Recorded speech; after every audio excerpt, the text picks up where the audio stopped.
So the speech I'm going to be revising is the speech where I talked about how gaming is beneficial to you, but I'm going to take it in a little bit of a different direction. So I want to introduce you to somebody. This is Andy Din. And does anybody have any first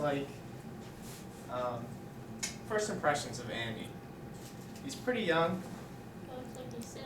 He's pretty silly. He's kind of wacky. So he's 24 years old. He grew up in San Jose, California. Graduated from high school in California.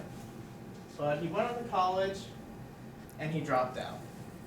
So knowing all this information, would you believe me if I told you that he owns a multi-million-dollar company? Yeah. So Andy Din's the CEO of Team Solomid.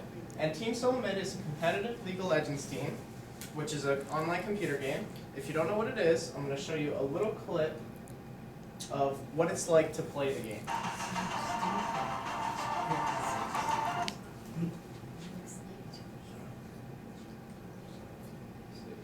Alright, here's the game. There's 5 people on each team, and here's what a regular fight is like inside the game. I'm just going to show you a very small little clip. Hey everyone, Jack here. In the 2016 NALCS semifinals, TSM pulled out an upset win against Immortals to advance to the finals. One of the main reasons TSM beat Immortals was due to their superior execution in team fights throughout the best-of-5 series.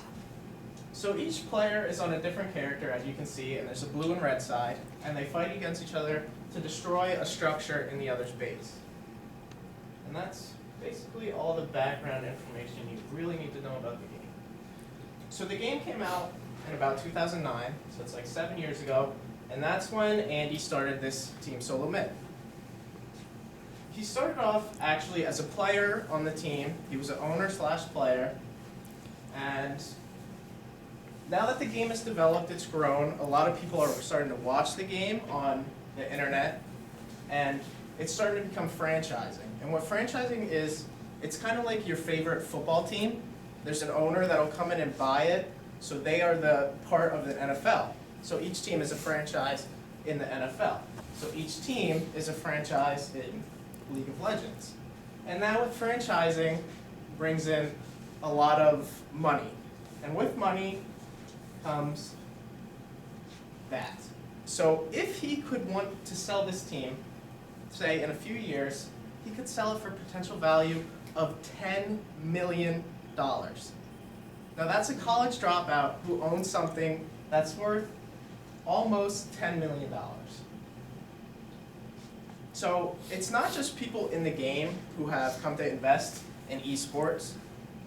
We have Rick Fox. I don't know if any of you know him. He was on the Lakers. He was a 3-time NBA champion. He actually owns one of these franchises. Another person is Scott O'Neal, the owner of the Philadelphia 76ers, the basketball team. He owns 2 franchises.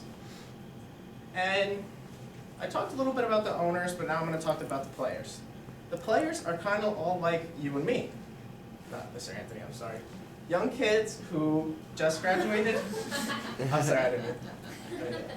Young kids just got out of high school, didn't really do college that much, or maybe some of them did, went and dropped out. But with the new terms of this contract between the owners and the company that makes the game, the minimum salary for a player of this game is $100,000. Minimum. Bare minimum. That means some of these players without college education will be making more money than most adults. ESPN. Everybody knows ESPN. Everybody respects their opinion.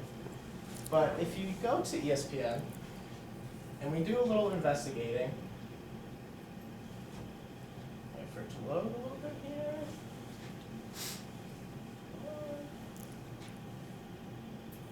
So if you do a little investigating on ESPN, ESPN actually has an esports category. Yeah. I don't know if any of you knew that. And obviously esports, electronic sports, competitive gaming. So in the next couple of years, if you turn on the TV and you see ESPN and you see a bunch of kids playing a computer game, or if you hear about one of your friends dropping out of of college to play competitive games, this is what it's all about.